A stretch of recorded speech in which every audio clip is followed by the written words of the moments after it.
We are 100 days into Donald Trump's term.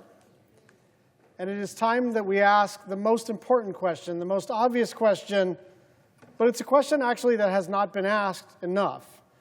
Not how is he doing, not even what is he doing. That's important too. The most important question is, how are we doing under Donald Trump? And the answer is terrible. It's going very badly. In 3 months, we become less safe, less secure, and less prosperous. And it comes down to Donald Trump. People voted for him for all kinds of reasons. But as my friend Senator Chris Murphy said, people took him seriously when he said he would lower costs and didn't take him seriously when he said he'd act like a dictator. It turns out that the opposite is true. We are paying more for everything. We are paying more for everything. People's life savings and college plans for their kids are being gutted.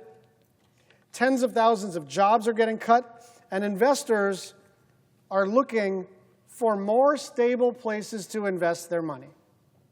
The hallmark of the United States financial system and economy is that we are the most stable place, the most predictable place, the best place for rule of law, to park your money, for infrastructure, for higher education. And all of that has been lit on fire in 100 days. And unfortunately, the worst is yet to come. Trump's approach to tariffs, one day they're on, the next day they're gone, is starting to make everything from groceries to clothes to cars and homes more expensive. And people are understandably worried about a recession. Consumer confidence is at its lowest point in 5 years. You will recall that there was a global pandemic that caused people to have a low level of consumer confidence. But this is not a global pandemic. This is a self-imposed recession by one person who has a very weird idea about economic policy and nobody willing to stand up to the Mad King. This is not what people voted for. And if you voted for Donald Trump, look, a lot of people voted for Donald Trump. Most people voted for Donald Trump. I'm not here to scold anybody. But people thought that whatever his other faults, Trump was going to be good for the money side of things. He was going to be good for your money. He was going to be good for entrepreneurship. He was going to be good for your 401k. He was going to be good for stock market. He was going to be good for taxes. He was going to be good for investments. Here we are, and the American economy is in a free fall, threatening to drag the entire world down with it. But it's not just the economy that is hurting. Trump, aided by his band of rogue advisors, including Elon Musk and Russ Vought, have broken basically everything, forcing seniors and disabled people to wait for hours just to get help with the benefits that they have already earned. Veterans are being laid off by the thousands and facing even longer delays in getting the care that they need. Trash is piling up at national parks with fewer park rangers to look after them. Drastic cuts to medical research and staff mean fewer discoveries and potentially life-saving treatments for conditions like cancer and Alzheimer's. The national parks, the VA, the NIH, the CDC, these are the kinds of American institutions that have made us strong for generations. And they are being trashed on purpose. A proposed downsizing at the Postal Service will keep people waiting for longer to get their packages and their mail and their prescriptions and their bills, especially in rural and remote areas. And none of this is saving any money. It is absolutely making people's everyday lives harder. Okay, so the economy is not doing great. Support services are being cut left and right. But are we at least safer and stronger and more respected globally? The answer is no. Since his first hours in office, when he froze all foreign assistance, Trump has undermined our safety and national security at every single turn.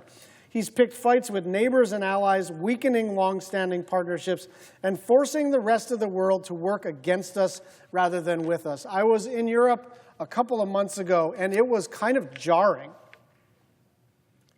When our allies, and I mean our allies, our closest allies, who have always been there for us, who have defense treaties with us, who have economic partnerships with us, who have people-to-people ties, came to us and said, the biggest destabilizing force on the planet is the President of the United States. We used to be the good guys that would respond to disasters and treat diseases around the world. But Trump has decimated one of the most successful global health programs in history, PEPFAR, leaving an estimated 1 million newborns to contract HIV from their mothers. 1 million newborns contracting HIV from their mothers. What possible purpose could there be behind that? And one note to my former colleague, Secretary Rubio. There is not a waiver program in place that allows life-saving aid to flow.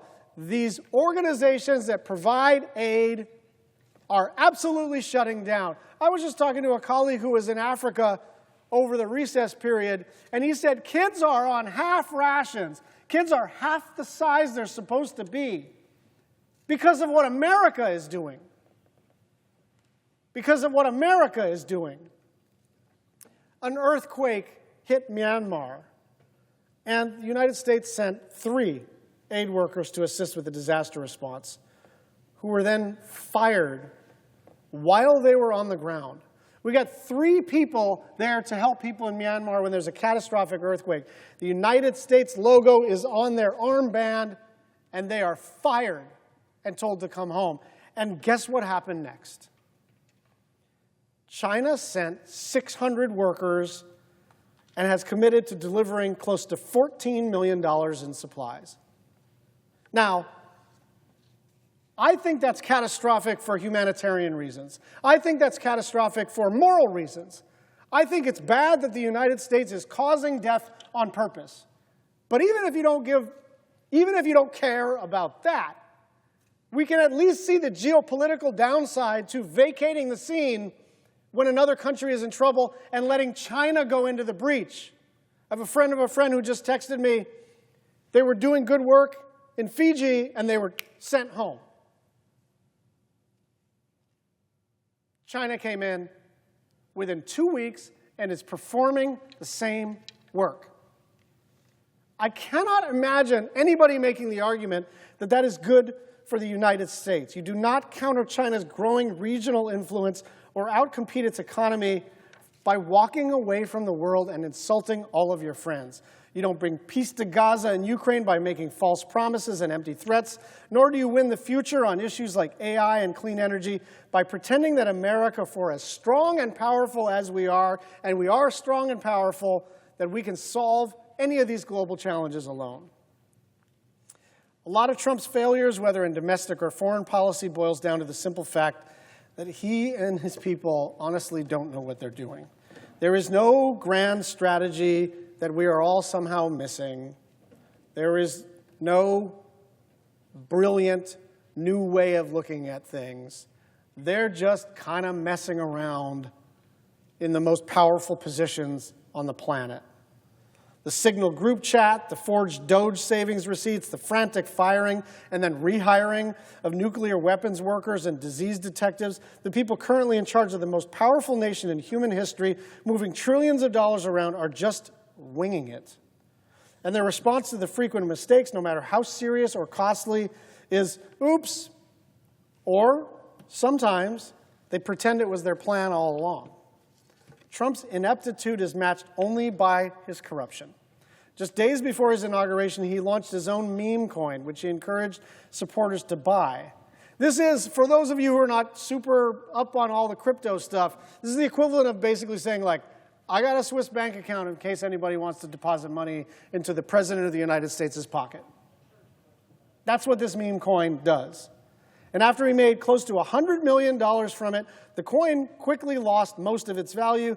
And then just last week, after Trump announced a dinner with the coin's top holders, complete with a, quote, VIP White House tour, like, let's be very clear.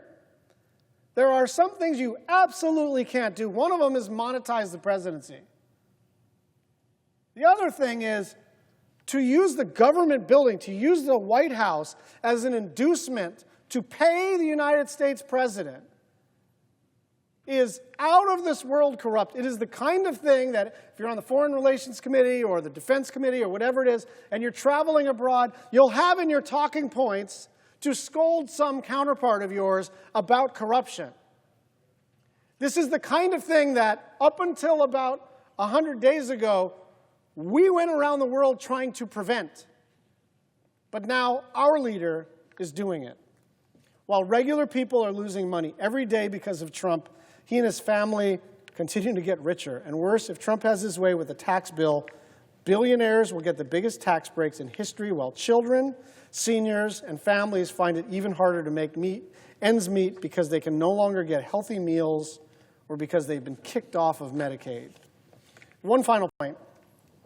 Whether it's withholding funds that were enacted by Congress and made into law, or deporting people without due process, including a two-year-old American citizen with cancer last week, Trump is breaking the law on a daily basis.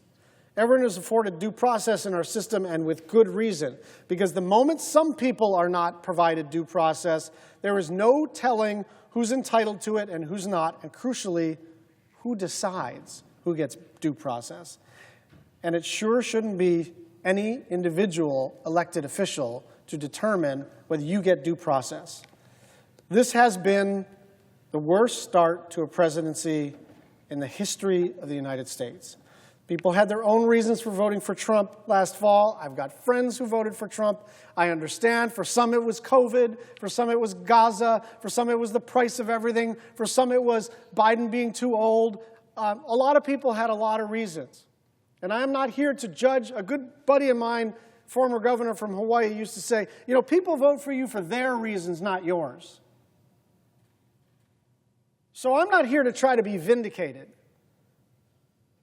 I am saying for even those people who voted for him, all of the reasons that you voted for him, unless you were enthused about corruption, unless you were enthused about law-breaking, unless you really hate Medicaid, unless you really want veterans to be laid off, unless you really want our standing in the world to be diminished by massive proportions in a super short period of time, unless you love that stuff, it is okay to say, this guy's not working out.